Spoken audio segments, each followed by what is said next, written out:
Good afternoon, wherever you are. We're so glad you're here, so to speak. Welcome to the fall of 2020 and to our faculty meeting. I would like to ask Bert Burleson, our university chaplain and Dean of Spiritual Life, to begin our meeting with an invocation. Hello, everyone. It's good to see you. Before I pray, I just want to make a few comments about something that I experienced yesterday, and I bet you a lot of you saw this too. Nico Henderson, did you see his video, his interview with CNN?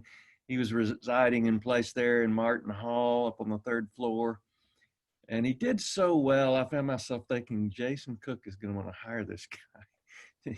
This was outstanding and encouraging. John King asked him, what's mandated quarantine like? And he says, Nico says, honestly, it's been pretty cool. It's a kind of unique experience and it's different from anything I've ever done. And he for sure is a glass half empty kind of guy, half full kind of guy. And Strengths Finder, I'm thinking he is positivity if you're into that sort of thing. There he was, and he's being interviewed, and CNN describes a school mandated quarantine, and for him, it's been pretty cool. I know that 4 days is not 40 days and 40 nights in an ark or out in a desert somewhere where anyone and everyone's positivity will wane. But that said, Nico had this bright presence yesterday and this very hopeful outlook that was so helpful to me. And I found myself just reminded that we can, that in so many ways it's our option to an invitation to welcome, if I can say it that way, welcome what comes our way, to receive it, presuming, even if it's something tough, even if it's awful, that there is, because of the way God has created the world, who God is, there is this grace within it probably. There's going to be some gift there for us, a wisdom that it wants to impart, changes that it'll bring into any life, so that we all can come to know and always echo with St. Paul that in all things, God is at work. And as Nico might say, that's pretty cool. There's this moment in the 9th chapter of Zechariah where God has been making these bold promises to folks who have had it tough. They've not been residing well in post-exilic Jerusalem. They're not thriving. It's not been 4 days, it's been years and years. And in the midst of this litany that God is saying, I'm going to be doing this and this and this, he finally turns to the people and he says, he actually calls them by a new name. He says, you're prisoners of hope. Return, you prisoners of hope. They had been and were still prisoners of a lot of things, just like every human being in any time and place. Without and within, there are things that imprison us, but there was this divine kind of a reframing of their situation. Hope is your prison. Pretty cool, I think. We know ourselves to be bound by a lot of things, and it's not just COVID. It's just for all of us going to be old and familiar chains by which we find ourselves from time to time constrained. It's within and it's without. But all of us and each of us know also what it's like to be unshackled by God. The Lord said it a long time ago to those folks, and I think he would say it to us in these days as we're feeling so very constrained, that ultimately what constrains us and binds us and boundaries us and holds us is hope. That's the place where we reside. It's sort of the prison that sets us free. Lord of all hope, set us free again. Each one of us, would you set us free, even this day, by your grace, set us free, and by hope that is eternally and deep within us. Would you release us, O God, from the broken patterns of our past, from small and frightened and narrow thinking, from all that leaves us less than loving and always longing. Set us free again and bless us this day. Through Christ and in Christ, we pray and we live. Amen. Thank you so much. That was pretty cool. I'd like to now introduce Mark Roundtree, Chairman of the Baylor Board of Regents, to say a few words. Mr. Roundtree is also a partner in Ernst & Young. He's an alum of the Hancomer School of Business, also a Baylor parent. We're so glad you're here today, Mark. Thank you so much for taking the time. And thank you so much for all that you're doing for Baylor and leading us through these challenges. Thank you, Dr. Brickhouse, and thank you for the opportunity to be with all of you today. It is my privilege on behalf of the Board of Regents to come before you, our faculty, to simply say thank you for the extraordinary and sacrificial work that you have done to continue to engage with and teach the students that are put under our care here at Baylor University. Knowing some of you, I know that you as faculty had your worlds literally turned upside down last March, as everything that you do and did to engage with, and train and teach and shape our students was moved to an online environment. We had, as you might guess, a slew of board meetings and calls during the early days of COVID. In fact, I think we went a span of a couple of months where we met weekly. And as I look back on those calls and preparing to be with you today, I cannot remember a single call we had as a board where Dr. Livingstone or Dr. Brickhouse or both did not speak in great detail about the incredible sacrificial efforts you, our faculty, were making to continuing to engage and teach our students, not just possible, but impactful. I talked to a few of our regents who have observed as well what you have been doing as our faculty since March. And here are some of the descriptors they use to describe what you have been doing: sacrificial, flexible, nimble, resolved, ingenious, creative, all to make, again, learning by our students not just possible, but impactful.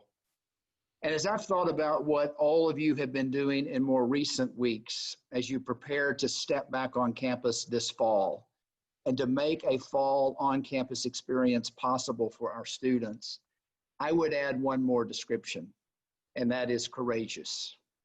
You have stepped into the uncertainty that is this fall semester. You have leaned into your understandable anxieties to return to the classroom and to make this fall possible for our students. It goes without saying, of course, that we cannot do what we do as a university without you, our faculty. You are, in my view, Baylor's mission statement incarnate. We cannot educate men and women for worldwide leadership and service by integrating academic excellence and Christian commitment in a caring community without you. You are Baylor's instrument for fulfilling that mission. But I also know that you are God's hands and feet in carrying out that mission with the students that are entrusted to us. What is extraordinary to me about Baylor faculty, it was true when I was a Baylor student in the mid-1980s, and it's still true today, is not just how you equip and expand the minds of our undergraduate students through your teaching excellence. It's not how you prepare for competence and confidence our graduate students through graduate programs, law school, nursing school. It's not how, for the select few of our students, you prepare them to step into the community of scholars through PhD programs and to step into those communities with distinction and to make a difference. It is how, by doing all of that, and in all of the ways you do that, you truly change hearts and transform lives. And every day, whether you're doing it through Zoom, doing it through one of these masks, doing it through the classroom and in the classroom, you are planting seeds that will literally change the trajectory of the young men and women that call themselves students at Baylor. So for all that you've done, for all that you continue to do, I'm simply here on behalf of our board to say thank you, to bless you, to celebrate you.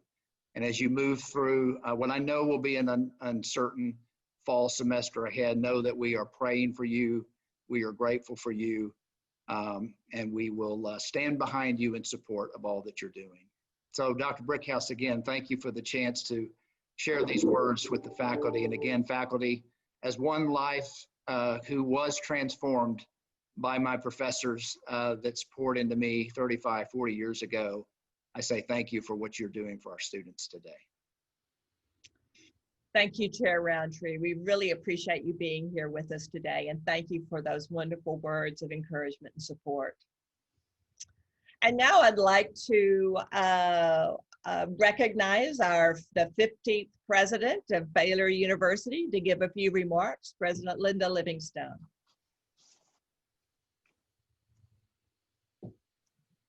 Thank you, Provost Brickhouse, and Chair Roundtree, thank you so much for sharing those remarks. And I have to say, Chair Roundtree has been a wonderful partner. He became chair on June 1st, and I actually was thinking today, I don't think we've actually seen each other face to face since you became chair of the board.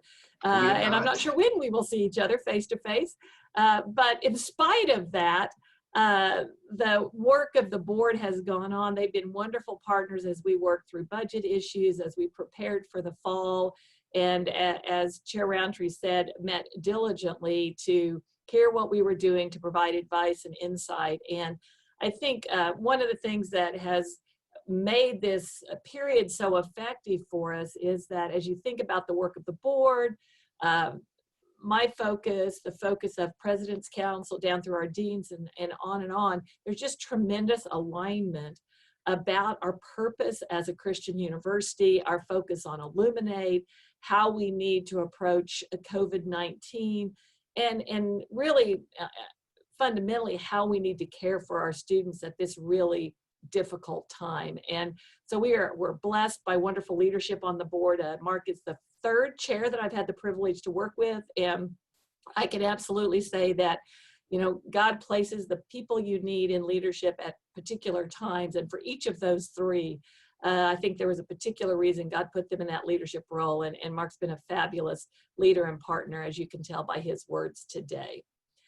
You know, as I think about all we've gone through for the last 6 months, there's been lots of predictions about how COVID-19 is going to impact higher education and what that means for a higher education, not just now, but in the future, and really a lot of predictions about the disruption in higher education. And clearly we've seen tremendous disruption in the last 6 months. I mean, who would have thought that all of higher education could figure out how to deliver all of their courses online in a matter of a few weeks?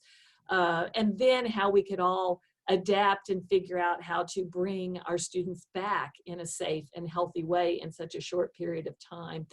But what that's really made me think about is at Baylor, as a Christian research university, you know, what are the things we need to make sure as we think about the future that are sort of core to who we are and fundamental to what we need to do and focus on as we see these disruptive events nationally, internationally, and certainly in higher education. And you know, first and foremost, you know, we absolutely have to protect and promote our foundational Christian mission and the Baptist heritage on which we're built. That's the most significant part of our foundation as an educational institution, and something we really have to protect and build as we look to the future. It's certainly one of the most unique parts of who we are as an institution. You know, second, we really have to maintain our focus on our students. You know, I've received many emails of faculty who have really gone above and beyond in their support of our students last spring, this summer, and certainly even this fall. And I have to say that I've been really moved to see the tremendous work and effort that each of you has put into helping us get to where we are today. But I also have to say that I have heard from so many parents and students about the work that you're doing, about what we're doing as an institution. And frankly, when they hear what their friends' children are experiencing at other institutions, or some of their children are experiencing at other institutions, they say there is a marked difference in how Baylor is supporting and dealing with COVID and certainly with our students through this. So thank you for that. I know you make students the core of what we do and focus on supporting and caring for them. You know, next we have to expand our impact as we explore God's creation through research and discovery. This is clearly one of our core principles and pillars of Illuminate. But it's interesting because as we went into the pandemic, you know, I think there was some anxiety about what's this going to mean for what we do in terms of research. But, you know, really what it's done is it's opened a lot of new doors for either new streams of research for some of you. And then I've seen others who have taken research you were already doing and shifting it to focus on some of the really critical issues and concerns that have come out of the pandemic. And really grown our research footprint and profile even in this very disrupted time. And I think it's also made even more clear how important it is that there be a Christian research university among the top tier of universities in this country. And I think the final thing we need to think about and affirm as we look to the future and what we need to be as we go forward is how important it is for us to be a light. You know, a light in a COVID-19 world where there's just so much disruption and pain and difficulty that people are having to deal with. A light in higher education. We know we're one of the only significant Christian research universities in this country or in the world, and we need to use that as a platform to share our perspective as a Christian university. We need to be a light for our students. This is a difficult time for our students. We know that the mental health pressures on our students now are even greater than they were before the pandemic. They're experiencing a lot of uncertainty and stress, and we need to be there to support them and encourage them. We need to be a light for the communities that we're in. We have an important role in this community in Waco, but we touch many other communities as well where we can have an impact. You know, I think going through something like we are now really reinforces that the world does need a Baylor, and we have a significant and important and unique role to play in higher education and in society more broadly. You know, even in the midst of the pandemic, we have made lots of plans, assuming some rather challenging circumstances from an enrollment and other perspective. But I know what we've learned is that the demand for a Baylor education has never been greater. Our freshman class this year is the largest in the university's history. And it is a very strong class academically. It is a diverse class and balanced from all across the United States. We have certainly students from around the world. Many of them are still in their home locations joining us remotely. But we couldn't be more pleased with the way our enrollment turned out this fall. We have right at 18,000 students, if you include all of our graduate students as well, which is really what our target overall enrollment was for the fall semester before we went into the pandemic. And so I think it is really an affirmation of what we stand for at Baylor. It's a recognition that a Christian education matters.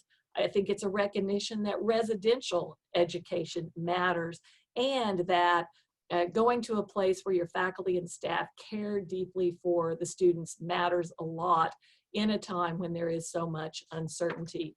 So thank you all for all you've done, and many of you went above and beyond to help us recruit the class and retain the students that we have to bring in a really strong class this year.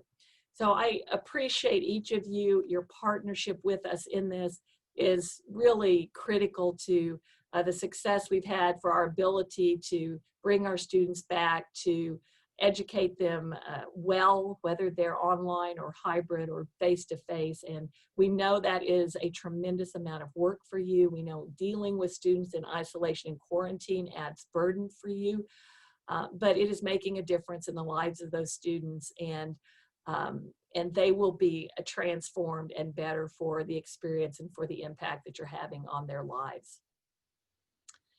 Well, it's my privilege to introduce another individual to you, Mr. Malcolm Foley. Malcolm is the newest member of the President's Council and is Special Advisor to the President for Equity and Campus Engagement. And in that role, he facilitates engagement and interaction among the many diverse members of our community and works collaboratively to develop initiatives that are designed to foster a welcoming and inclusive community for everyone on our campus. Mr. Foley is a sixth-year PhD student in our Department of Religion. He is a former student regent, rolled out of that role this summer. His dissertation investigates African-American Protestants responding to lynching from the late 19th century to the early 20th century. He is also director of Black Church Studies at Truett Seminary and the director of discipleship at Mosaic Waco, which is a local church congregation where he serves with his wife, Desiree, and they are the proud parents of 7-week-old Jasmine Ida. And I'm sure he'd be happy to share pictures if you would like to see them. She's a beautiful little girl. She's lovely. So Malcolm, we wanted you to have a few minutes to introduce yourself to our faculty. Of course. And thank you, Madam President, and good afternoon, esteemed Baylor faculty. The first thing I want to say is that I'm deeply humbled to sit before you all virtually in this new position. Secondly, I know that there may be rumors surrounding the nature of my job, and I want to offer this disclaimer. Rumors about my Marxism have been greatly exaggerated. This is a role that I'm thankful and blessed to fill for two reasons. I want to see those who have been hurt healed, and I want to see those who have been ignored listened to. And those impulses are grounded in two places. First, Christ, obviously. But second, history. The Christian ethics point is easy. As those who live in union with Christ, he's given us two commandments: to love the Lord our God with all our heart, soul, mind, and strength, and to love our neighbors as ourselves. And in a context like this university, where we seek to train students for worldwide leadership and service, part of that training has to be, in effect, training them how to love their neighbors wisely and well. But in order for us to do that, we've got to acknowledge one another's histories and the ways that we navigate the world. And so it was never my intention to spend so much time and energy researching or talking about race. When I came to Baylor, I wanted to do work on Calvin and the early church. But when I encountered the history of lynching and Christianity, I encountered a history in which Black people, even ministers, were being killed, but they were reaching out to their fellow white ministers, and they were met with silence or opposition. And it's a recurring refrain that calls back images of the movement for abolition, of the civil rights movement, and really much of the history of historically Black churches and denominations. And so it's my hope that that kind of contrary to that milieu, Baylor can be a place not only of active listening, but of positive peace, justice, and equity. And that's going to require us not only to listen to one another, but also for us to actively work against anything that tends toward the marginalization or dehumanization of our neighbors, brothers and sisters. And that's especially along the lines of race and ethnicity. But that's not all that equity is about. And race isn't the only category. We know that from our new core curriculum. But that curriculum also gives us an opportunity to affirm and educate our students in helpful and holistic ways that help them to live out our Christian mission wisely and well. And so my role fundamentally is to advise, to liaise, to connect, and to listen. And so I ask that you feel free to utilize me as a resource as you see fit, but a reasonable amount so that I can finish my dissertation and Dr. Weaver doesn't murder me. So thank you for your time. Thank you so much, Malcolm. We really appreciate your contributions to Baylor University, both formally as a student regent and now in your new role. We are truly blessed to have you as part of President Livingstone's leadership team. As we begin this most unusual fall semester, we are certainly working under extraordinary conditions. I join President Livingstone and Chair Roundtree in expressing gratitude to you for all of the difficult and challenging work you have done, going back to the middle of March, and to providing for the continuity of our students' academic experience. You've been creative, compassionate, flexible, determined, amongst many of the other adjectives that Chair Roundtree mentioned. But in doing so, you've also been wonderful examples for our students of trusting in God for strength and guidance and doing your best to serve others in challenging times. I believe this semester will be successful despite the many changed circumstances in providing instruction and taking care of our students. We've learned so much in the last 6 months. We've mastered new ways of teaching, and we'll continue to develop new instructional muscles to ensure the fall semester's fall offerings are of a quality that reflects Baylor's tradition of excellence in Christian higher education. I remain absolutely convinced that by working together to ensure compliance of the COVID-19 related policies and practices throughout the campus community, we can keep our campus safe and healthy. I believe that we'll find ourselves on Thanksgiving Day looking back over a period of time during which uncertainty was replaced with confidence and anxiety was alleviated with compassion and a commitment to practices that protect our well-being. Your role as a member of Baylor's faculty is of central importance, not just in adapting to the new reality of our day-to-day life, but to the very success of our mission at Baylor, transforming the lives of men and women through a powerful educational experience and Christian commitment that prepares them for worldwide leadership and service. We're called to greatness in this task, and I believe we are up to the task. Your role as a member of Baylor's faculty is of central importance, not just in adapting to the realities of the day-to-day life, but also to elevating Baylor University at the top level of institutional achievement, and doing so with our students' best interests at heart. As Baylor rises as an institution, so do our students' academic achievements and their prospects for having a significant and positive impact in the world as they follow their callings after graduation. The daily interactions you have with our students are central to this enterprise.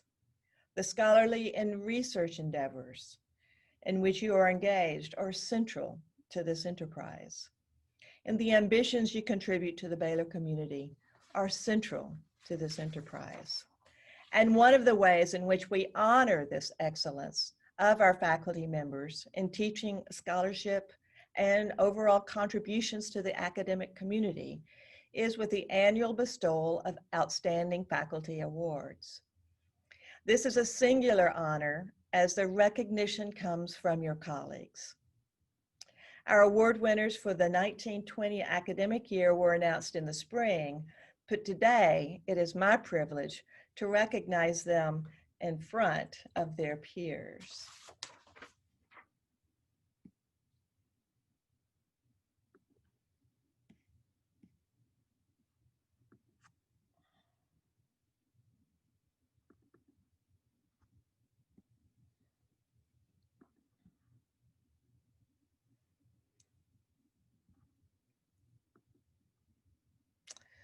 So these faculty were nominated by their colleagues in their school or college to the University Selection Committee for Outstanding Professors.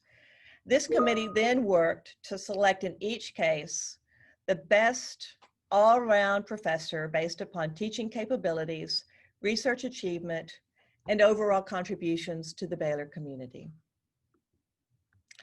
The first set of awards is given to tenured faculty in the area of teaching. Sarah Alexander, Professor of Anthropology in the College of Arts and Sciences.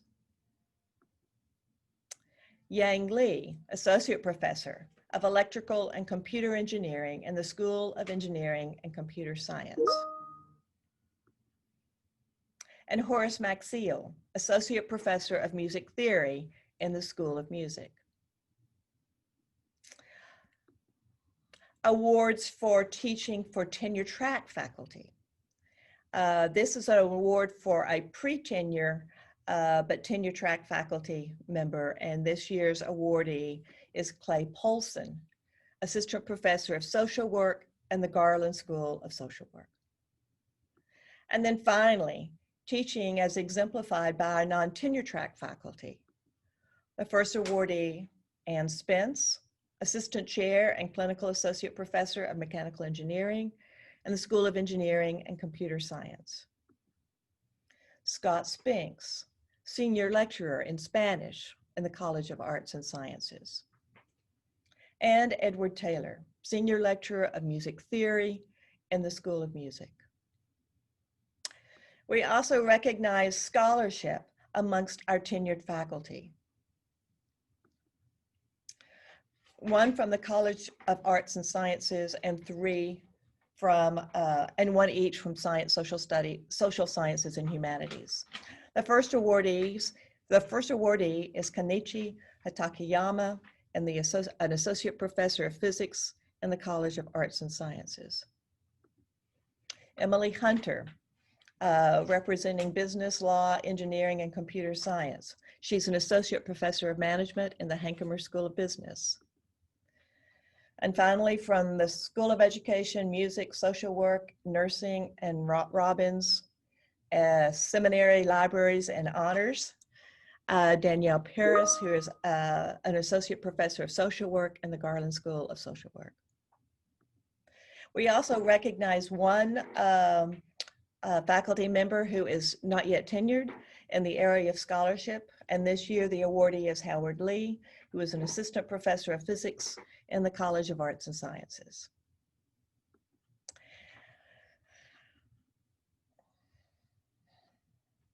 And then finally, we recognize one faculty member for significant contributions to the academic community overall.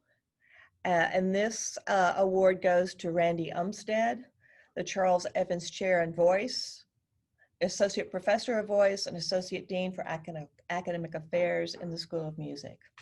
He also serves as a faculty regent and was formerly the chair of the Faculty Senate. So congratulations to all of these awardees, and thank you for the wonderful work that you're doing in exemplifying the values of a Baylor education for our students. Thank you so much. We are also welcoming 3 new deans. The first dean is Jeffrey Archer, the Dean of University Libraries, coming to us from McGill University. Second is Shanna Hagen-Burke, the Dean of the School of Education, coming to us from Texas A&M University. And finally, Doug Henry, Dean of the Honors College, and I would say one of our own. Welcome to all the new deans, and again, congratulations to all of the awardees for the recognitions that your colleagues have made for you in the areas of teaching and research and overall contribution. And now I would like to introduce Paxton Ryder, who is the CEO and founder of iDesign, an organization located in the DFW area that we have recently partnered with in order to enhance our work in professional development for teaching. And he is going to come and speak to you a little bit about his work and what he sees about the future of technology in terms of the kinds of enhancements it can make to teaching.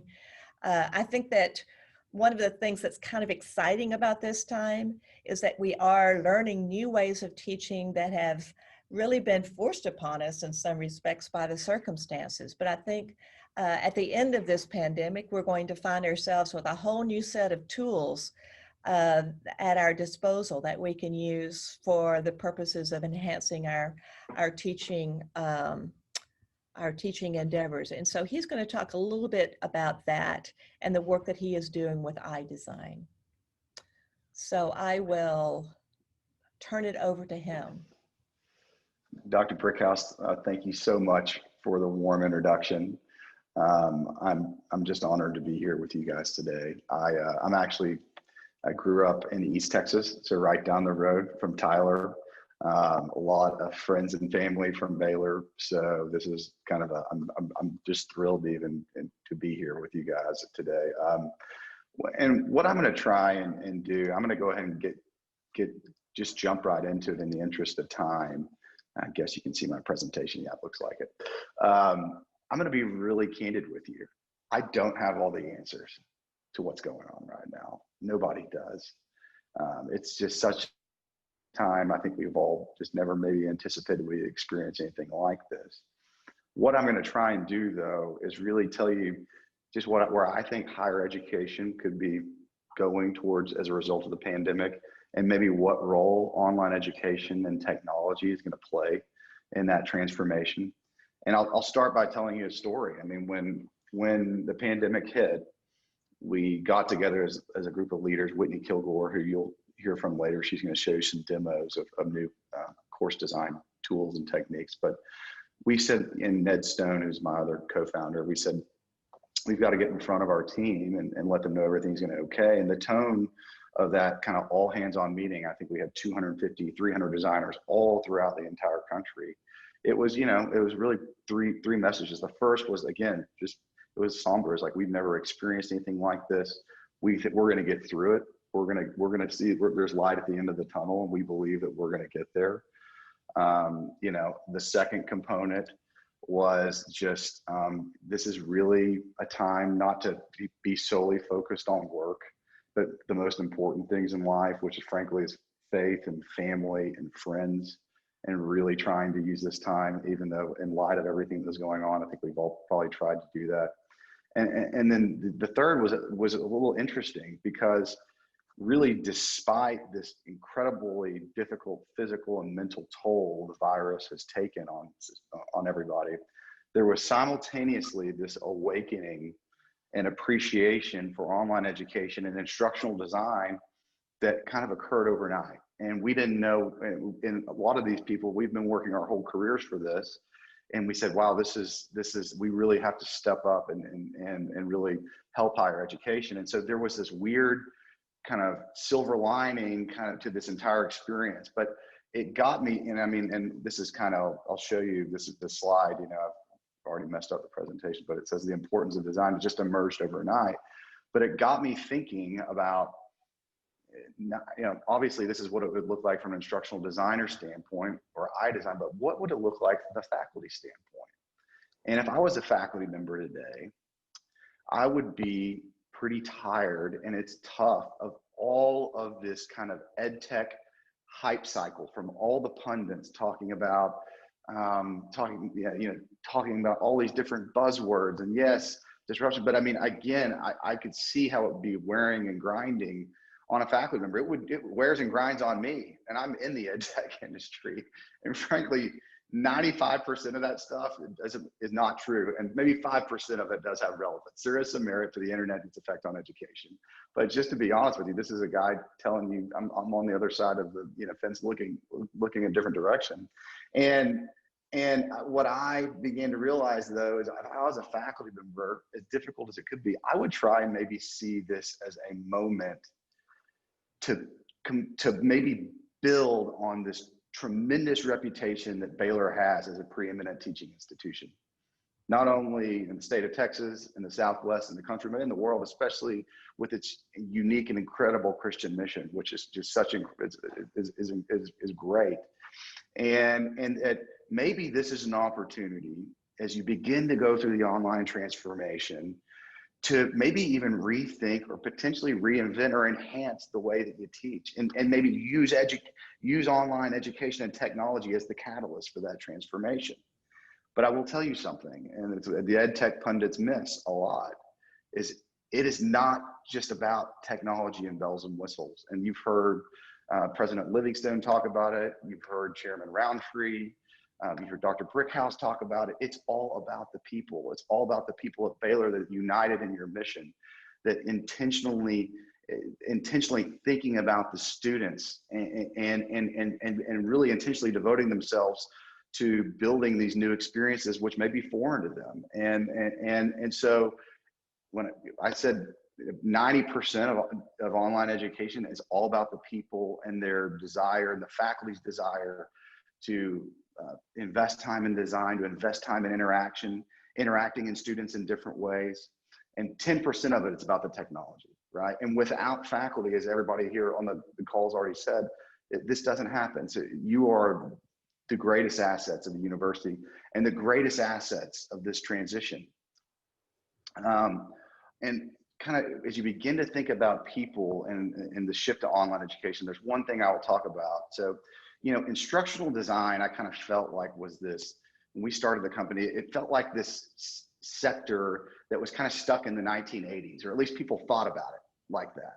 And in the mid to late 1990s, there's some really smart people that came along and say, look, let's take the concept of instructional design, which is putting content online, and then let's take this other concept of user experience design or UX design, where you begin to think about designing with the end user in mind. And let's combine those two and let's create LX design, or learner experience design. And this is the underlying philosophy about how we approach working with faculty and building within a student-centric fashion. And I can tell you, if you begin to kind of reverse engineer and design a course with the student as the end user, thinking about how they would work through these assessments, thinking about how the content would affect the student, think about the way that they engage with their peers and their teachers, it will be, I will tell you, if you design the courses in those ways, and we're here to help you do that, it will pay massive dividends for you when you go back and you teach in your face-to-face and blended environment. And, you know,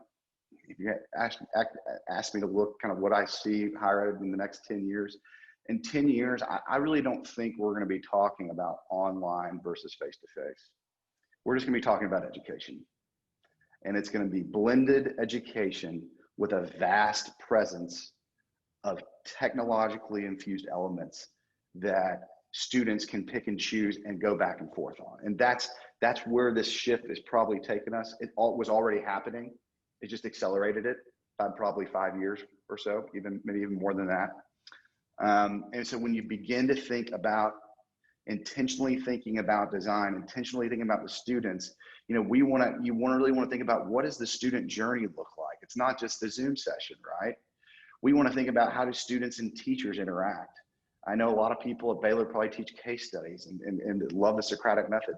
There are ways to emulate and replicate components of that learning inside of an online or a digital environment, and to facilitate really robust discussions with maybe even better peer-to-peer interaction than you would be able to do in a face-to-face classroom. Student to student, you know, group work and how students collaborate with one another, especially in small groups, is so powerful. When students begin to teach each other the concepts that they're learning, that's maybe the most powerful learning there is. If you can explain a concept, if you can explain discounted cash flows to one of your finance students that you're taking a class with, you've got it down pat. Teacher content, and this is the things that you think about every day, and that's the videos and the readings and the assignments and the self-assessments and the checks along the way, right? How do you do those in a robust way, in a way that we know can hold the learner's attention? And finally, student content, right? How do you get the most out of synchronous virtual sessions, right? How do you make those really powerful, potent learning experiences? And again, I think if you begin to think through these things, when you begin to return, we begin to turn to more of a normal environment, it really does help. So what is already happening at Baylor? I've been in the industry for 15 years. I think Baylor is probably doing more innovative things already with some of their graduate and now undergraduate online programs than just about anybody in the state, anybody in the Southwest.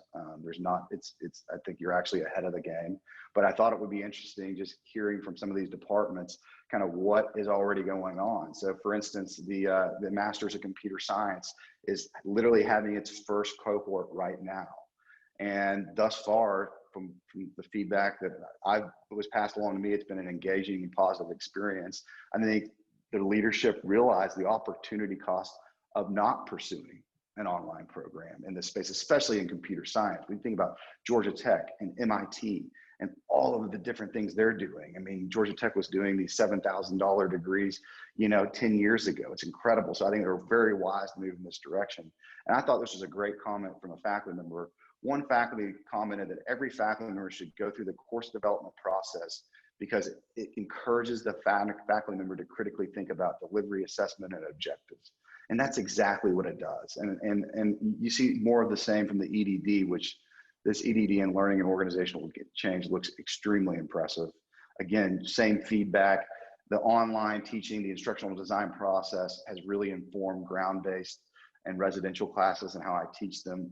I think faculty have been surprised at the robust online communities they've been able to create.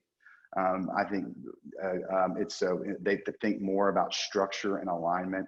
It's one of the most diverse programs on campus. That's just phenomenal. 60% students of color. And this is a great quote when they were talking about really well-structured, really well thought out synchronous sessions. They're very interactive and capitalized on bringing in the diverse set of perspectives to the class. This is the first time I've ever experienced an online degree program that really felt like it was optimized for remote learners. And that's the deal. We have got to make the shift from remote education to really robust online and blended education. And there is a difference, and I think we're all learning that. And then finally, the last program, the Distance Accelerated BSN, again, they've incorporated unique elements that focuses on the Christian mission at Baylor, such as prayer walls, interactive learning tools. The faculty have been working very diligently, and they've also got a video. So give me a second. I'm going to share another screen with you really quickly and show you this because I thought it was really cool. And I haven't seen this, and I've seen a lot of stuff in online education. And let me get my Bluetooth on. I figured this out in the first part. But here is that video on their accelerated BSN. Or urban areas. Texas is a big state, and many Texans drive more than 50 to 60 miles for healthcare services. Here at the Baylor University Louise Harrington School of Nursing, we have developed an innovative plan to reach rural areas. You may ask, how will we do this? Well, we are bears in motion. We are taking our program on the road. We will be implementing a distance accelerated Bachelor of Science in Nursing program, allowing students living in rural and health professional shortage areas to obtain their nursing degree in 1 year, all while staying in their own community.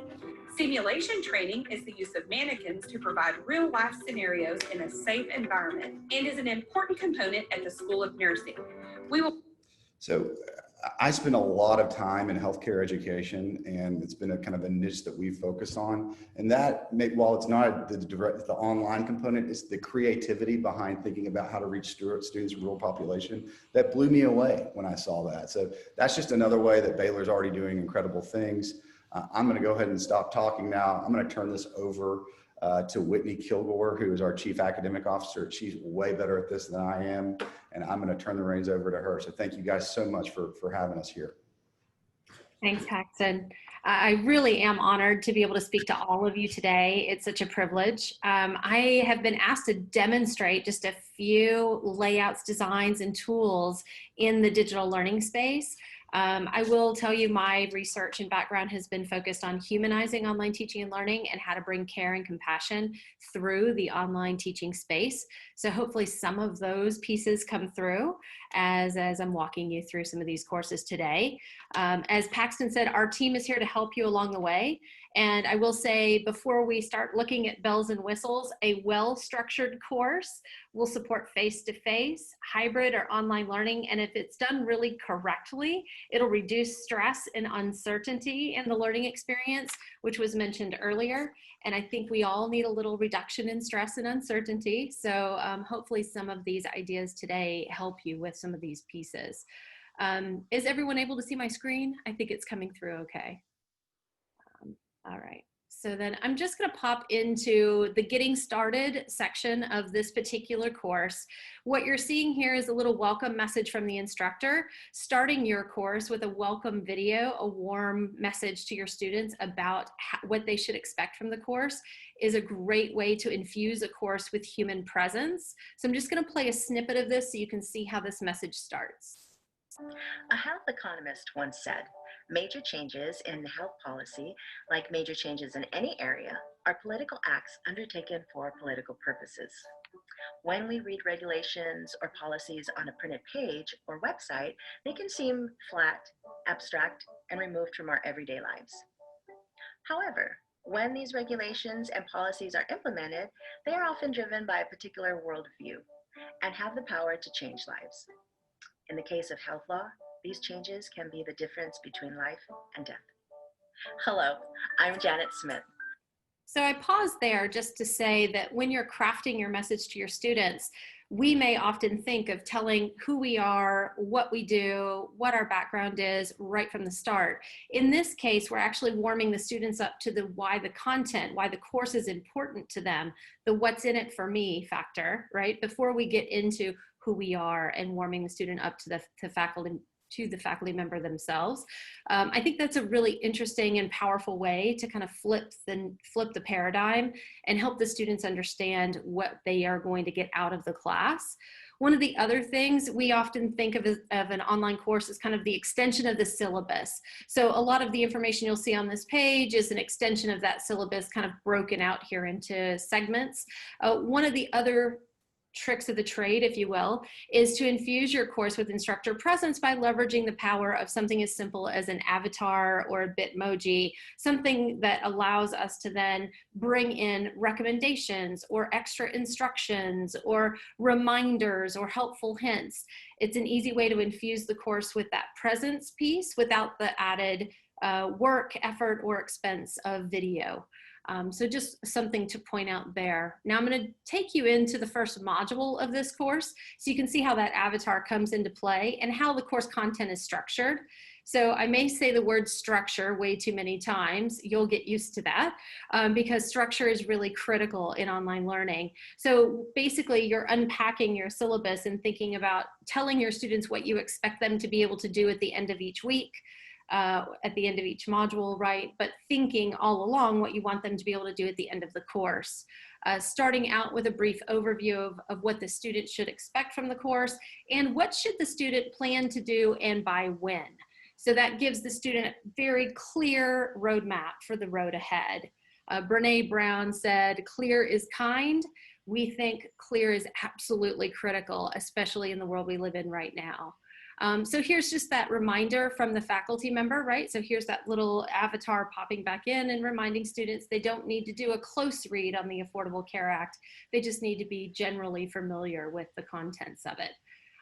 Now, within these pages, we structure content in a number of different ways, and we can bring together lots of different components from video to PDFs, articles, infographics. All of this can come together in a thoughtful and meaningful way. But what I think is really interesting is also thinking about what you want your students to be able to take away from the learning and what is the right tool in the tool chest to be able to accomplish that. So in this particular course, there's this notion of enacting advocacy and how do you have a student practice advocacy or become an advocate for others, especially when you start by relating to an audience, telling a story and making an argument. So we've got some fundamentals here to help the student understand how they would do those things. But in order to practice those things, we actually needed to think as designers about what third-party tool would empower students to be able to practice advocating for others. So in this particular case, we chose to use a tool called GoReact. And what GoReact allows us to do is give the student a prompt. And let me just mute this individual for just a second.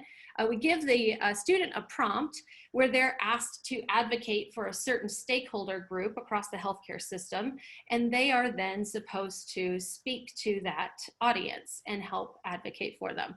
So what we have here is the ability to then drop comments in line, and those comments can be text-based, They could be video, so I could comment back and say, in this moment, you're actually talking about the wrong point in the Affordable Care Act. So if you'll go back and reread closely, you will find that these things are actually related in another way. So it allows the person who's giving the feedback to give very specific, granular, time-stamped feedback.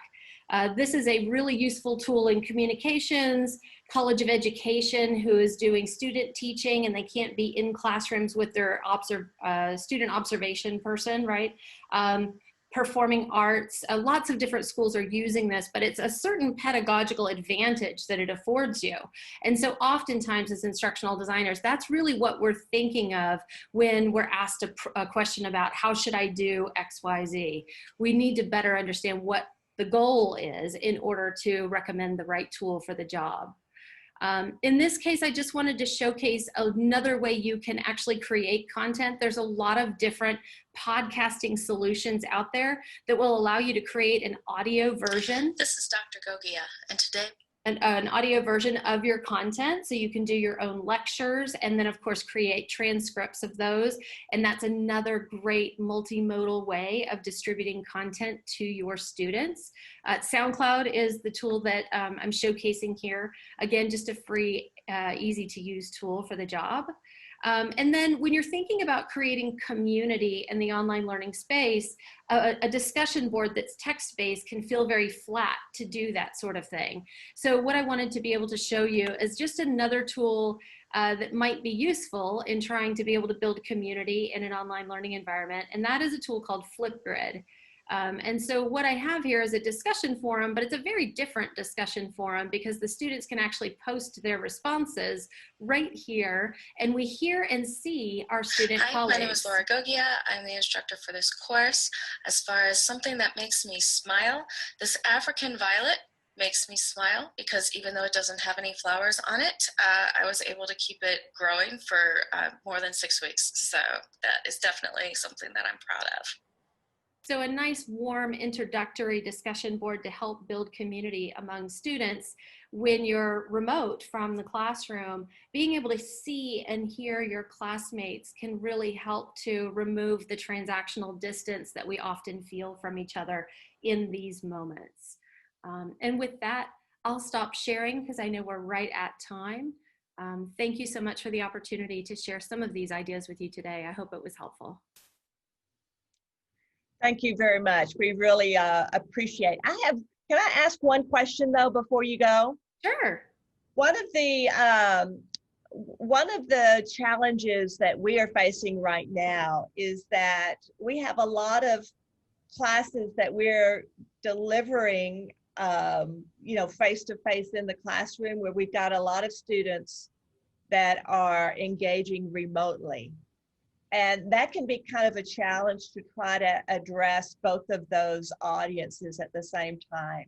So I'm just kind of curious, what advice do you have for us in terms of assuring that we can, reach both of those audiences in a way that's effective and reasonably streamlined? Yeah, I think there's a lot of preparation that has to go in and some practice that has to go into those sessions to make sure that things are set up properly, so you get to leverage the affordances of both the face-to-face and the virtual tools, right? The virtual environment. Otherwise, you end up with the limitations of both, right? Because it can be very awkward and off-putting if things aren't working properly, right? So there may be a need for a little additional tech support to get those faculty feeling comfortable in that space and up and running. So maybe practice sessions even to make sure that they've got the support they need and they feel comfortable using those tools. But it may be as easy as making sure that the students that are at a distance also have access to those faculty via open office hours, and maybe office hours are via Zoom, so that they feel like they can reach out and ask the questions that maybe they didn't get to ask during class because there might have been some of that airtime taken up by the face-to-face students, where the distance students that were on Zoom maybe didn't get a chance to get a question in. So I would say maybe afford those remote students an additional office hour, or find another way to give them parity. two things I would say is yes. And sometimes you even have face-to-face students that they are a little intimidated about asking a dumb question. And that's not a dumb question, but asking a question that they perceive others to say, oh, this guy doesn't know what he's talking about. They may be more comfortable coming into you with a one-on-one in a digital setting. So that's one affordance of technology for a face-to-face environment that you may not have. The second component I would say, she talked about practice and preparation. I do think it is daunting as a faculty member looking at building an online course for the first time and the work that's involved. And yes, it does take work, but once you reach the mountaintop, things become a lot easier. And so it can be a heavy lift for 2 or 3 months, but if you build it the right way, first of all, it's there forever. Second of all, you're not having to rebuild it every year. Second of all, you've gotten, after the first 1 or 2 times you've done it, you feel really confident. You learn a ton in the first 2 times you teach the course, and it gets much easier after that. So just a word of encouragement as you go throughout this process. And Dr. Brickhouse, it's very common for us to hear after we've worked with a faculty member on the design of something for the online environment, that faculty feel like they can do things differently now in their face-to-face courses too, that they can apply that new strategy or that new pedagogical practice in a thoughtful way that transforms the way they teach face-to-face. So I would say, reach out to us. That Instructional Design Support Center is there to help you. And we look forward to being able to serve you. Thank you. Really appreciate it. Thank you so much. Appreciate your time today. And thank you for your partnership. Thank you. Okay, we're now going to shift gears a little and we're going to invite Peter Hotez to join us. He is a member of the Baylor biology faculty.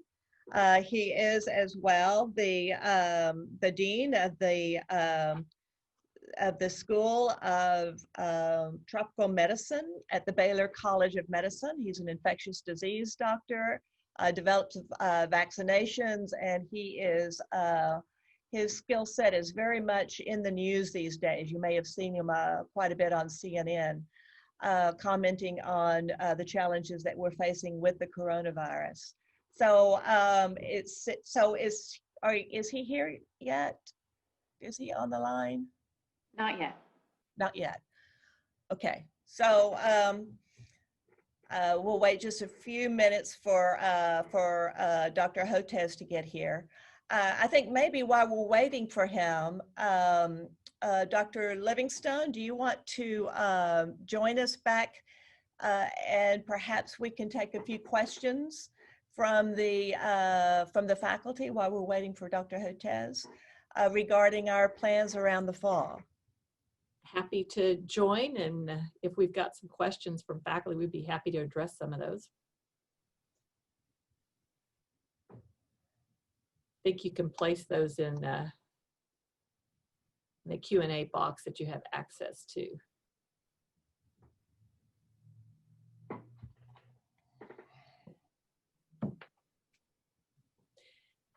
We've got Kevin Jackson on. Kevin, you might give the faculty a quick update on Martin and Collins, because I know people have read some about that, but you're the expert and kind of know how that's going, and certainly some of the faculty are affected by that given that those students are in their classes.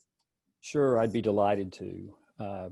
First of all, it's great to be here with everyone. And as you know, last week, or as you may know, last week we began to see an uptick in some of the COVID-related testing over in Martin. So we very quickly began to lean into that and discuss what we needed to do.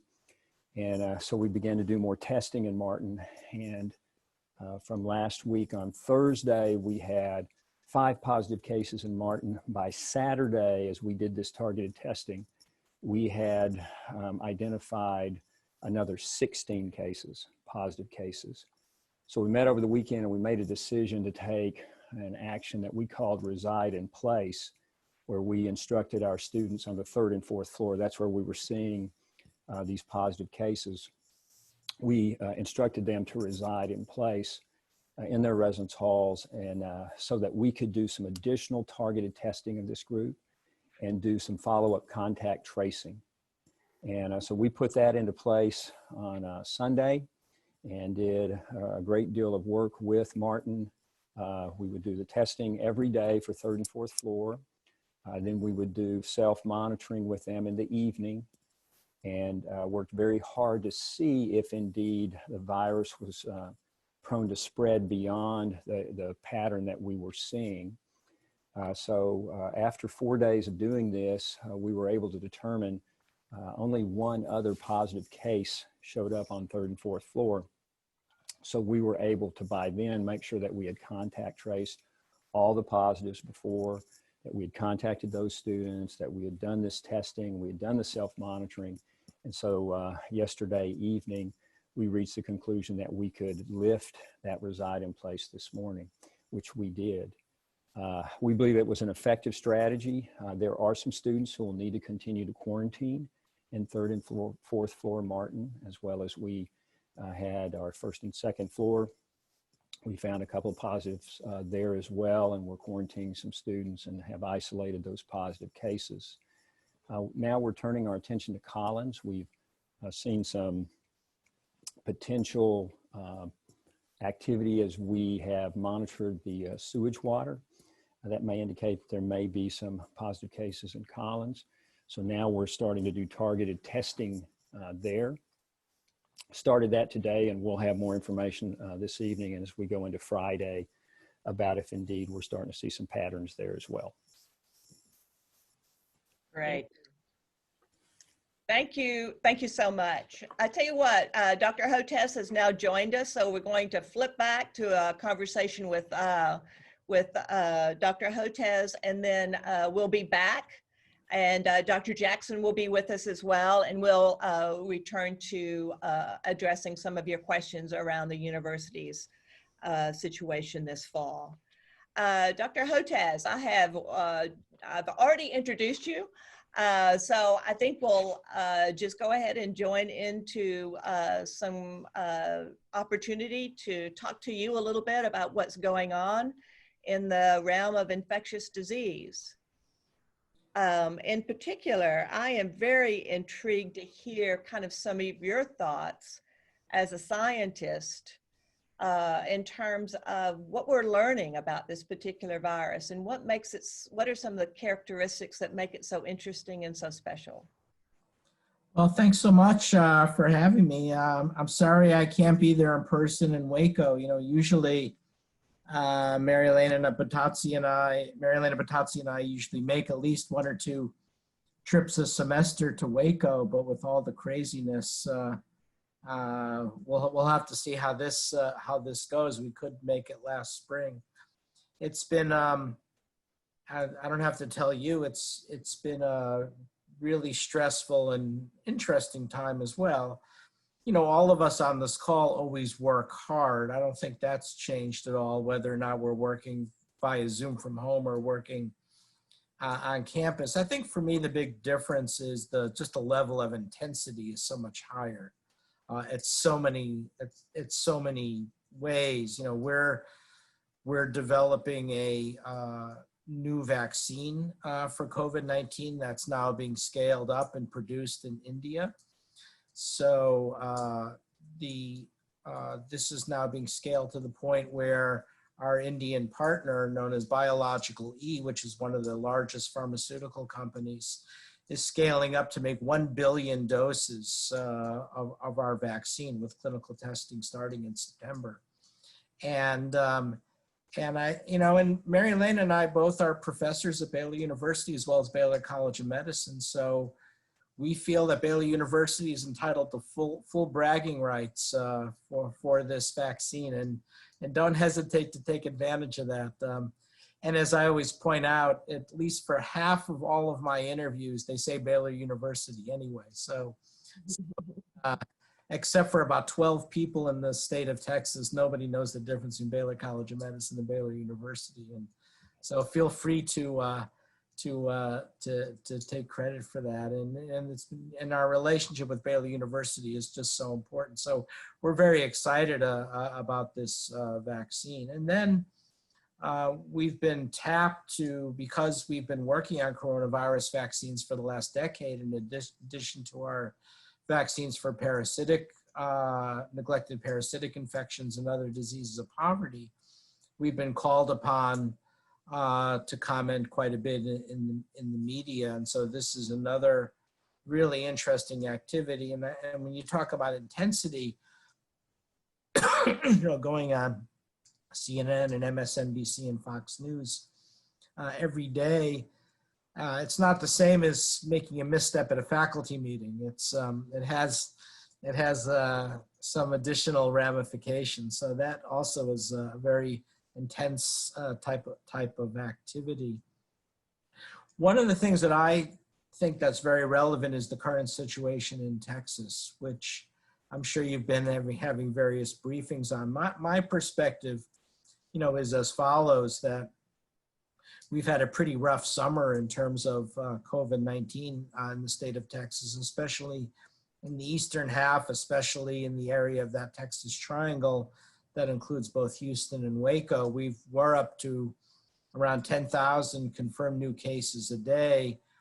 And that number, we always have to put an asterisk on it because the real number is probably 5 to 10 times higher. So when you talk about 10,000 new cases a day, you may be looking at 50,000 or 100,000 new cases a day. So that's a screaming level of transmission. And by screaming level, I mean that for most of this year, the United States has been the epicenter of the pandemic. We've led the world in new COVID cases and COVID deaths by quite a bit. And that's still going on today, tragically. So I think people are starting to get the message about wearing masks and social distancing and closing of bars, and the level of transmission has come down quite a bit. So we were at around 10,000 new cases per day down to around 4,000 or 5,000 new cases a day. But as I say, that has to be multiplied by a factor of 5 to 10. The only good news that I could say is the number of deaths and new hospital admissions has declined substantially. And so that gives me some comfort level, but we are still at a pretty high rate of transmission. So I was quoted in the Houston Chronicle a day or so ago asking about the state of COVID-19 in Texas, and I called it, we're in a state of purgatory. So purgatory defined as follows: hell being what we went through this summer with this really steep acceleration of the number of hospital admissions and ICU admissions, and we're no longer seeing that. But we're still at a very high level of transmission to the point that it's tough to have a good quality of life, meaning that we are not, we're not nearly close to where we were back in April and May and in the middle of June, when you had a really low level of transmission. We're still at about 5 or 6 or up to 10 times higher level of transmission than we really should be in order to live a semblance of normal life. And so that's why I say we're in this bit of purgatory state. It's not the worst it could possibly be, but on the other hand, it's nothing closely resembling a normal quality of life. And I would imagine some of the questions that you might have today, focus around, okay, what does that mean for a place like Baylor University? And there's still more we don't know than we do know. This is a brand new virus pathogen, and I think we'll learn a lot, of course, this fall. But there's a lot of unknowns. I mean, I can tell you the kinds of conversations I've been having, and also Mary Elena's had with some of the school boards and Houston Independent School District, school board, and teachers and superintendents about what they're doing. And one of the things that impresses me about all of the people related to K through 12 schools this summer is how diligent everyone is. I mean, really reading the CDC guidelines, Centers for Disease Control guidelines, very closely, and doing very innovative things in terms of following who goes in and out of the schools, what you can do with plexiglass, what you can do with social distancing. It's really impressive what they've done. And I tell those teachers and principals and superintendents and school boards exactly that. The problem is when you have this high level of transmission, it's still going to be tough. What I say to them, if you were doing everything you were doing in a state that right now has that sort of in containment mode already, such as up in northern New England, if you were up in Maine and New Hampshire, Vermont, I would feel pretty comfortable saying you will be able to get through this semester safely and without a lot of COVID-19 transmission. But I have to be honest, with this level of transmission in Texas right now, it's a big unknown.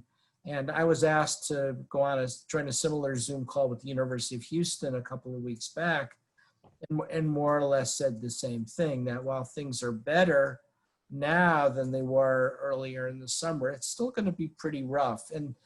And the rough part is managing all of the cases, because you will have a lot of cases. And when you have to do that kind of level of contact tracing, it gets tough. Contact tracing was never meant for large numbers of infected individuals. So for instance, in Houston last year, we had 4 measles cases. And those measles cases took, more than, I think Umair Shah, the Houston Harris County Health Department, tells me it took more than 100 staff to track down all the contacts of those 4 measles cases. Now, admittedly, measles is even a more contagious disease than COVID-19 is, but you get the idea. Contact tracing works after we really bring things down. So I think, I think it's heroic what you're attempting to do. I think it's important what you're attempting to do. But don't set yourself up for disappointment. Just tell yourself, you're doing the best that you can under a very difficult set of circumstances, and doing the best that you can, given the rough hand that you were dealt with. And the rough hand that you were dealt with was dealt by the elected leaders nationally and in the state of Texas, who I feel did not do all they could to really bring down transmission. And I don't necessarily fault Governor Abbott or the Lieutenant Governor or the legislature. This is true for all of the states across the southern part of the United States. And it was really, in my opinion, the White House that failed to implement that national leadership needed to bring all of the states down to containment mode. We never really had, in retrospect, we never really had a national plan. It was the states out in front, with the federal government sort of following behind, providing supply chain management and PPE and FEMA support, but never out in front leading that national strategy. And all of us, I think, are paying the price for that. So let me stop there and sort of those big 30,000 foot aerial view statements, and let me know what you're thinking. So I have a question about the vaccine. Y'all are working very hard on developing vaccine. A lot of people are very hopeful that a vaccine will be kind of the golden ticket out of the COVID-19. What do you think will be the impact of the vaccine once we have one that has been tested to be safe and effective? What will be the impact on controlling the disease? Well, thanks. I mean, I think, the good news is I'm pretty confident we're going to have several vaccines. And the reason I say that is the technical hurdle of developing COVID vaccines is not that high. Carl Zimmer, the science writer for the New York Times, calls the COVID-19 virus a clumsy prey. That's the words he uses. And, it's a really straightforward problem. We have to induce a strong immune response against the spike protein of the virus. If you've ever looked at a cartoon of what the COVID-19 virus looks like, you recognize that donut with the RNA in the center and then the spikes emanating out, and that's what binds to our host tissues to enter into our cells and make us sick. And if we induce an immune response to the spike protein, usually through virus neutralizing antibodies, will have a protective vaccine. So right now, Operation Warp Speed is in the U.S. That's the U.S. name of the U.S. program, is accelerating about half a dozen different vaccines, and 3 are now in various stages of phase 3 clinical testing. And I'm very optimistic we're going to have multiple ones that work. Some will work better than others. Some will reduce severity of illness, but not necessarily block infection. Others will actually prevent infection, and therefore we can get some herd immunity. But the point is, the technical hurdle and the science behind it is not that complex. The hard part is this: it's the quality control, the quality assurance, that showing how you make the vaccine the same way every time, and also giving it adequate time for clinical testing in phase 3 trials to show that the vaccines actually work and are safe. And that's the part that takes the longest. That's where it's hard to accelerate that, because you have to do those 30,000 person clinical trials in order to show that it's safe and effective. So I've been saying that that we'll have vaccines sometime next year, and there's differences of opinion whether it's Q1 or Q2 or Q3. And we'll have different vaccines that work better for younger people, some for older people, some are more protective than others, some will have a better safety profile than others. It's going to take a pretty comprehensive communication program to know which vaccines are the best. And that's, up until a week ago, that was pretty much where I stopped it.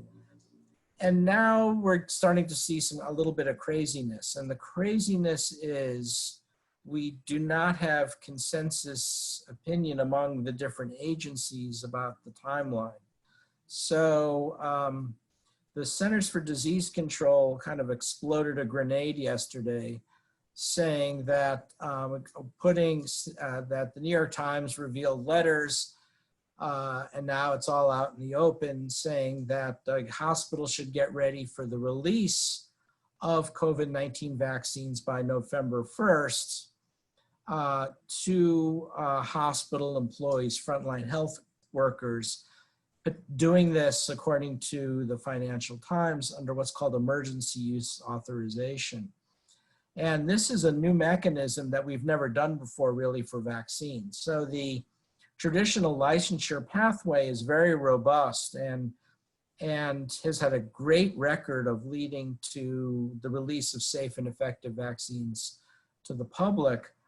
But now they've raised the prospect of an EUA, emergency use authorization, for a vaccine that we really haven't done as a nation before. We do EUAs for things like ventilators and PPE and diagnostic tests. And we've done it now for hydroxychloroquine, unfortunately, and that had to be withdrawn. But we've never really done it for a vaccine that's going to be administered to a large segment of the population. So those of us in the scientific community are scratching our heads trying to figure out exactly what that means. And then to create even more confusion, by the end of the day, Francis Collins, the NIH director, walked it back, saying, no, we're not going to have these vaccines. We're not going to have any knowledge of whether these vaccines actually work or are safe to the end of the year at the earliest, which goes back to everyone's understanding of the original time frame. But then the heads of the CEOs of the one of the big pharmaceutical companies, Pfizer, said, yes, we'll know by the end of October whether or not we'll have vaccines under an EUA mechanism. So what we're hearing basically is a different story coming out of each of the major health and human services agencies. So that one story coming out of the FDA, another out of the CDC.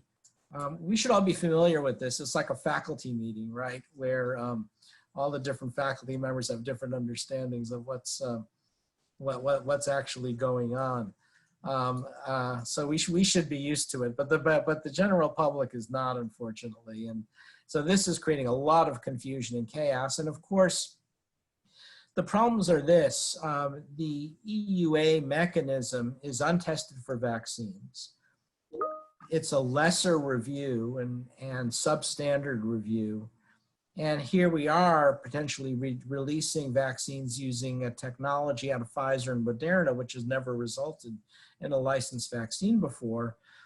And then we have the problem that the EUA mechanism is considered tainted because it's been used for political purposes, the whole business with releasing the EUA for hydroxychloroquine and then retracting it, and a similar issue around convalescent plasma therapy. And then you have accusations that the president is using this as a bit of a stunt to help his polls in the days before the election. So there's a lot of chaos going on right now about this situation. So the plan was we could have vaccines for the public sometime next year, maybe even sometime during the spring semester at Baylor University for the students and faculty. But this latest round going out being played out in the press is confusing a lot of people, compounded by the fact that all of the politics, compounded further by the fact that Operation Warp Speed has never led a communication strategy. They've always let the industry people push it, and they're doing it through these press releases that are very difficult to interpret. So that's a very long-winded way of saying I don't know the answer to your question. Those are some of the things that are in play right now. And as I said, if I were speaking to you 24 hours before this, I would have very different comments from what I'm doing now. And it's a good possibility by tomorrow at this time, I'll have a different set of comments again. So it's going to require a lot of situational awareness, keeping abreast of the news and trying to read the tea leaves coming out of Operation Warp Speed. The good news is it will be sorted out. We will have safe and effective vaccines. I no longer have a clear sense of the timelines, whether we're talking about something later this semester, which I think is unlikely for the students and faculty, sometime early in the spring semester, sometime, over next summer. So we have one question from the faculty, and then we're going to, following this question, the president and I will be answering questions from the community about Baylor's particular preparations, but we want to give you the chance to answer this one that is directly related to the work that you're doing. By the way, before you do that, I just want to say I can give the faculty 100% assurance that your president and provost are doing everything possible to make this work. I can't, I've been on a number of calls, and your commitment to this is really impressive, Nancy. I have to, and President Livingston, I really have to say you've done everything humanly possible to make this work, and it's very impressive, your level of dedication. Thank you. I appreciate that. And we really appreciate you being here and sharing your expertise with us. The question comes from Dr. Lee Greathouse, and she asks, how does your candidate vaccine compare to the ones in phase 3 trials like that of Moderna? And do you think the mRNA vaccines will be more effective versus other types? Well, just for full disclosure, when you have a horse in the race, you tend to talk up your horse. So I am talking up our horse. I think, I guess the way you can divide the vaccine technologies is, I think of this as sort of new cutting edge technologies versus traditional technologies. And both have pluses and minuses. The nice thing about the traditional technologies is they have a track record and we know they can work. And the examples would include what the Chinese are doing, which is an inactivated virus vaccine, which is about as old school as you get. That's the same technology used for the original Salk polio vaccine and the hepatitis and the annual flu vaccines. We're using a recombinant protein approach using microbial fermentation in yeast, which is the same technology used for the hepatitis B vaccine. And the nice thing about the hepatitis B vaccine is it's made locally in Brazil and India and Indonesia and Bangladesh, and it could be done for very low cost for $1, $2 a dose. So that in theory, our vaccine could be one of the first low cost vaccines specifically intended for global health using a very traditional technology. The mRNA technology, the advantage is the speed, because you can make a piece of RNA corresponding to the virus pretty quickly, and that's what Pfizer and Moderna have done. The disadvantage is we have no real understanding of its performance in the long term. One of the things to keep in mind is that for the phase 1 trials of those mRNA vaccines, both the Pfizer one and the Moderna one, it took 2 doses to be effective. And the reason that's important is it's going to take time to vaccinate 30,000 plus human volunteers in 2 doses. And that's why I never saw a time frame getting out something prior to the election. Well, I guess we'll have to see, because if it's 2 doses a month apart, just looking at the logistics, it seems to me we wouldn't even have everybody fully immunized for the first round of vaccines, the Pfizer and the Moderna one, till the end of October. So I never saw a path by which you could release a vaccine through an EUA, but we'll see. We'll see how that goes. And in terms of how it does or what the durability of protection is, I don't think anybody has any idea. This is brand new technology, which again reinforces the fact you're going to have to do a lot of have a lot of situational awareness, listen to the news, because it could be that 6 months after this vaccine's released to the public, the immunity wanes very quickly, and you may have to do a booster either with the same vaccine or a different vaccine. And that could be potentially a role for our vaccine to come along as well. Thank you so much. We really appreciate you being with us today, Dr. Hotez. Thanks for sharing your expertise, and we're rooting for your horse too. Thank you. And as I say, if anybody has questions, hotez@bcm.edu, and feel free to send me an email. I consider you wonderful colleagues, and a real honor to be on the Baylor faculty working with you. Thank you so much. Okay, I'm going to turn to some of the questions in the chat. I'll start with the first one. I think I'll turn over to President Livingstone. Says the university leadership implemented some significant financial austerity measures last fiscal year, anticipating a financially challenging year ahead. Can you shed some light on the university's financial condition at this point?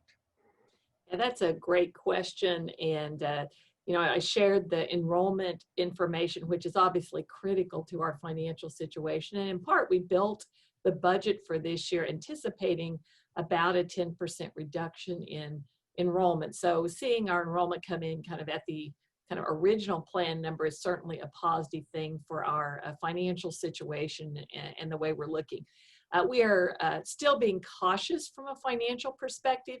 As you can see, just around campus, there's been a significant investment on the part of the university in health and safety measures, whether that's the tents, the testing, all of the cleaning that we're doing, all the security and support we're providing. There are many, many expenses that have gone into the work that we're doing to help keep our campus community safe. And so the prudent measures we took in the spring and over the summer as we built this year's budget have certainly prepared us well to be able to handle the additional costs that we're experiencing right now. Certainly keeping our students here through Thanksgiving will also help us to feel more comfortable with our financial situation as we get to the end of this calendar year. And so that's something we continue to monitor closely. And then, the things that Dr. Hotez was talking about, you know, how soon we anticipate there being a vaccine and the impact that might have on what spring will look like and even into the next calendar or the next academic year will be important. But currently, we are in a good financial situation. That planning was helpful to us to prepare us well. Enrollment is strong.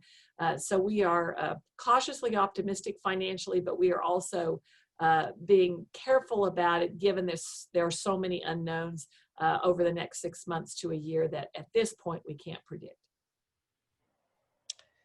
Thank you so much. I think the next one is going to be one that I'll take. It's about the Summer of Discovery. And yes, it was a great idea. We not only engaged our current matriculated students, we also engaged incoming freshman students as well as rising high school seniors to enroll. And will there be a similar program in the future? The answer is yes. And I'll say that the good news is that we'll give you more than 4 weeks to plan for it.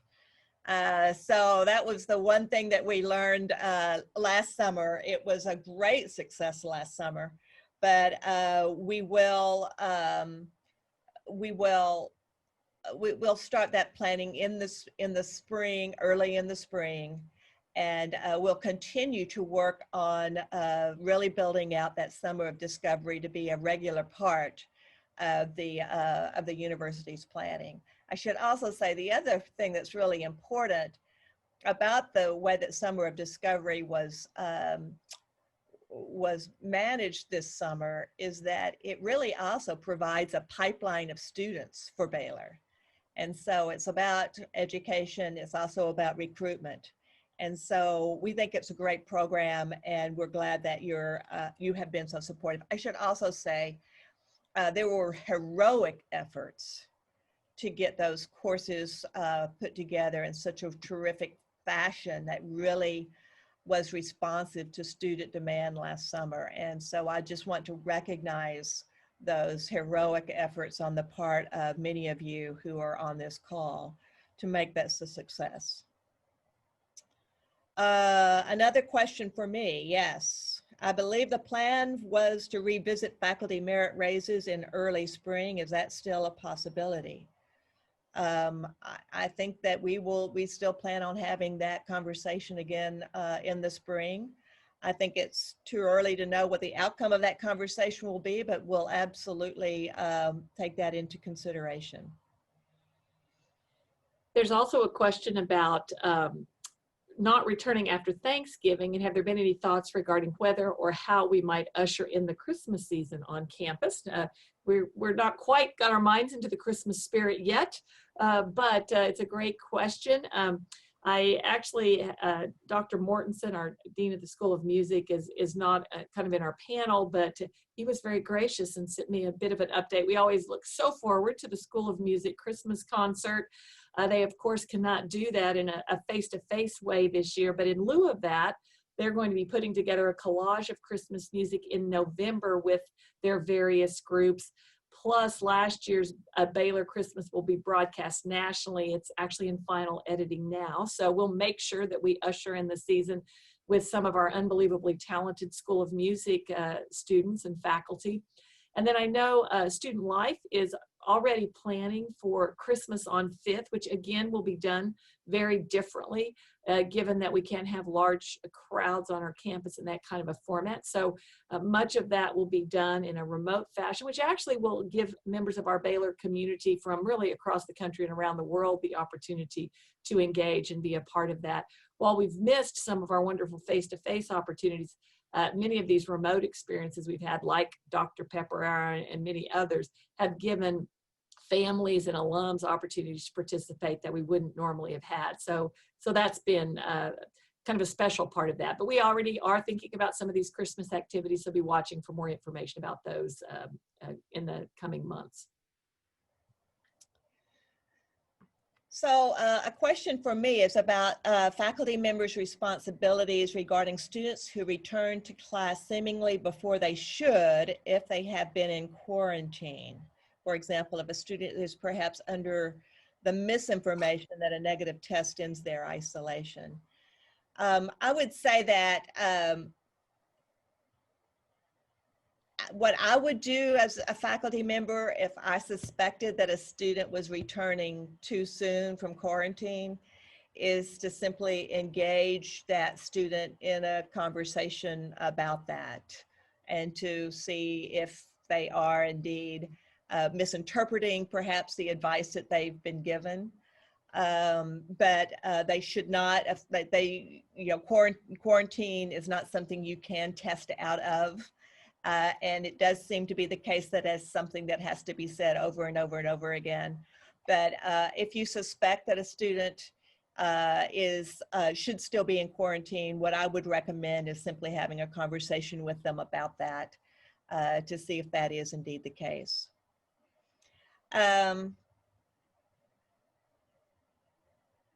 Any update regarding what homecoming might look like? I'm wondering if Shara could maybe help us with that. I know there's some planning in place, and I know Dr. Jackson had to jump off and take a call from students. So I'm gonna call on Shara Hines to help us out with this one. Welcome. Hello, everyone. So we are looking forward to a homecoming celebration and monitoring closely with the city of Waco on what the appropriate parameters will be for celebrations in conjunction with the football game.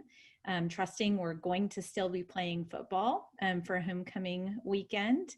And also centering around some creative ideas of how we can use the stadium maybe on the Friday night before the homecoming game to be able to do think about a parade in the round of some kind where we would still have students be able to safely build floats in small groups, socially distanced, with all the health controls in place, wearing masks, but they could still build their floats and put those floats on display in a parade. So the student activities team, if you have been around them much, they're incredibly creative. And I agree with President Livingstone that much of the beauty of what has happened from doing virtual events is we've extended the reach of those who can participate. So homecoming might be more accessible this year than ever before because we can invite our alums spread across the world to participate virtually while we still offer some face-to-face things for our current students. Thank you so much. Another question is about breaking out the COVID positives on the dashboard by student, staff, faculty, contractor status. Will we be able to break out those numbers? I think I'm going to ask Ben Ryan, who has led the development of our dashboard, to jump in and respond to this question. Okay, thank you, Provost Brickhouse. That's a good question. We've been planning to break that out, but we're just not ready yet. The reason is just the pure volume of data that's came in. We're really focused on getting the data out there so you're aware of our active cases and know what's going on.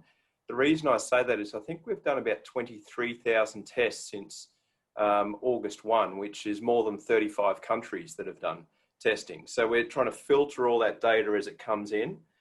We're hoping to, in a few weeks, we're going to start to get our surveillance positivity rate online. Hopefully tomorrow you'll start to see that. So we've still got a few data pipelines we need to finalize before we can look at doing that. So the plan is yes. The answer of when, we're not sure yet. We're hopeful in the next few weeks. Great, thank you. I mean, I will say that, and correct me if you think I'm wrong, Ben, but the vast majority of those positives are students. Yeah, the vast majority are students and off campus too, students. Yeah. So that's the majority of cases we're seeing. Yeah. Thank you. Okay. Does the administration have any decision points or metrics for continuing the semester in person? President Livingstone, do you want to take that one? Sure. You know, I think we talk a lot about this, and this is probably one of the most frequently asked questions that we get. And so we look at a lot of data, and we track many, many different metrics And really, we try to take a holistic perspective on those metrics as we make decisions about interim steps to take, as well as any more major decisions that we might make. And so things that are really important as we look at this is certainly the positivity rate. But I think once we get that surveillance positivity rate, which will give us a much better sense of kind of across our whole campus, not just among our symptomatic folks that come in to test, what that rate is. The isolation capacity is really critical for us. Right now, we have lots of isolation capacity for students. That's important because that gives us the ability to separate our students that have tested positive. So that's really critical. We also like to, and we're hoping to be able to create for the university our own score that tells us the infection or how many other people are infected by each person that is positive, and that's the RT score, which we see for the county right now, but we're hoping we can create our own. So there's a variety of measures that we look at. No one of those by themselves tells us the right decision to make in regard to that. But right now we feel like we're in a good position, and as we get more data, as we get more of the sewage data over time, which actually should help us, at least on campus, to be even more proactive in dealing with these things. You know, we feel like we're in a good place to manage this, and then to be able to see when there's, you know, red flags that we need to get ahead of sooner that will help keep us on campus. And I don't know, Dr. Ryan, if you want to add anything to that. You're the data expert and the dashboard expert on these things. And Dr. Ryan's leading a medical advisory group that reviews this data daily. They give feedback and recommendations to the President's Council on a regular basis. So I can't thank him and that team enough for the tremendous work they're doing on this. Thank you, President Livingstone. So we're using the dashboard and sewage data to really guide our strategies to stay ahead of the curve.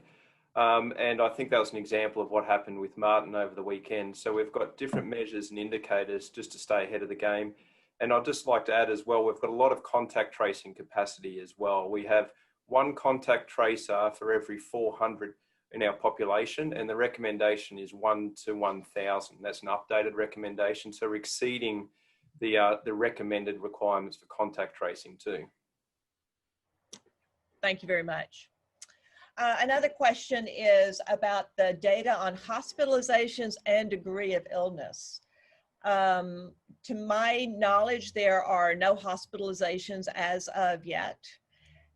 In terms of degree of illness, you know, I'll reveal a little secret. My husband's actually overseeing what they call the wellness team and following up on students who have been ill, and we've not seen cases of serious illness amongst any of the Baylor family as of now. That's not to say that this is not to be taken seriously. It is, and there are some students that are, you know, that are in some pain and some very severe discomfort, but we don't have any situations that are really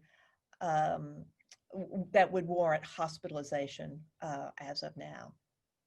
The other thing I would add to that is there is a substantial capacity in our hospital system in McLennan County as well. Now, our population is not typically the population that uses that capacity a lot, but that is certainly one of the metrics you pay attention to make sure that there is hospital and healthcare capacity. But certainly we have a strong healthcare system in McLennan County, and it's been able to manage well within this, and there's certainly plenty of capacity there from a hospital capacity.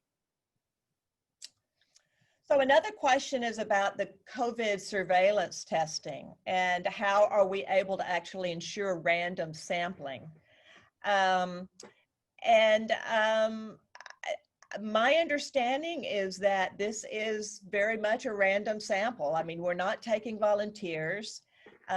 People will, their names are drawn, you know, out of a random generator, and they are sent a message saying that they won the lottery and to come get your prize, which is to take a COVID-19 test. But also, I think there are some real prizes that they are using in order to get people to show up for their appointments.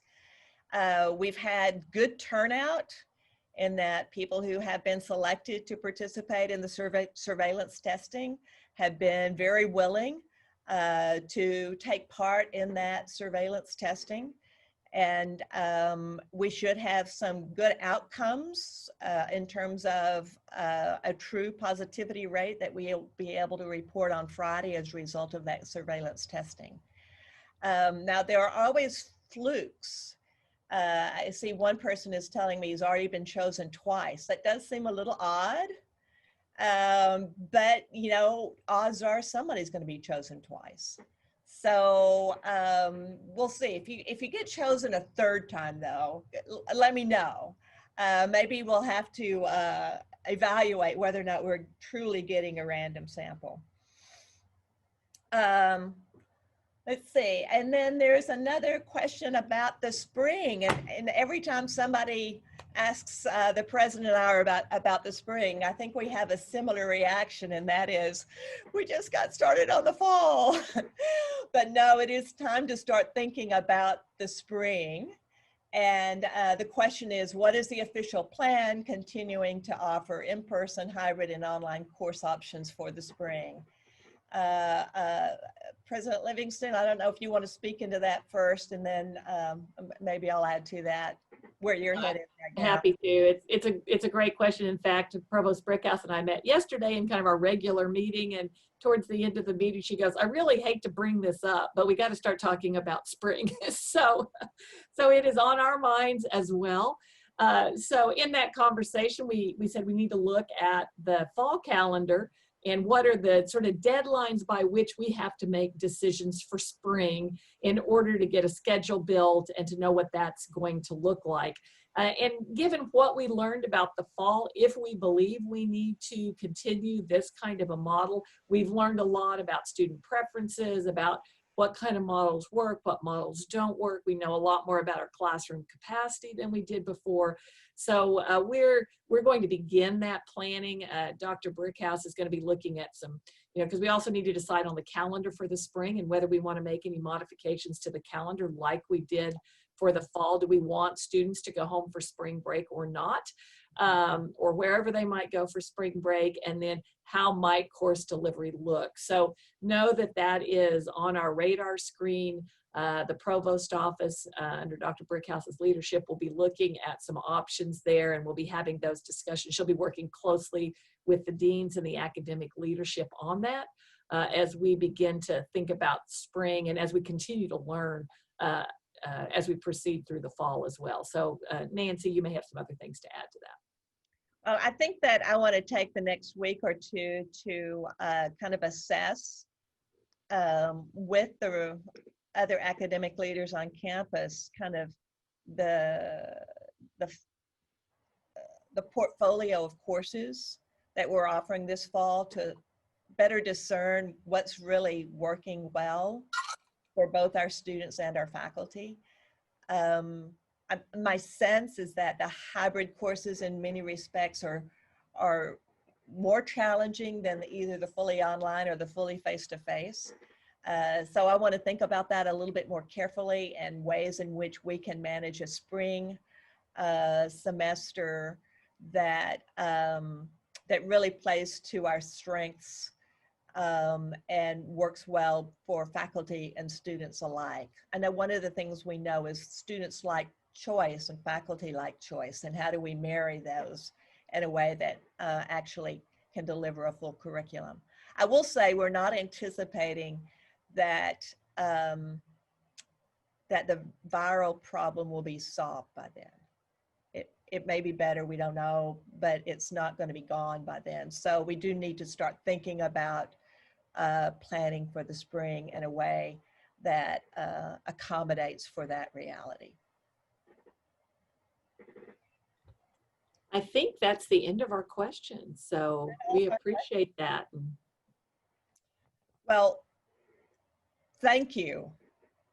Thank you for all you're doing. Thank you for hanging with us today. If you have additional questions, please don't hesitate to reach out and let me let us know how we can be helpful to you. We are here to support you. We're here to support our students. And so we need to know how we can be most helpful to you. President Livingstone, do you want to say a few final words?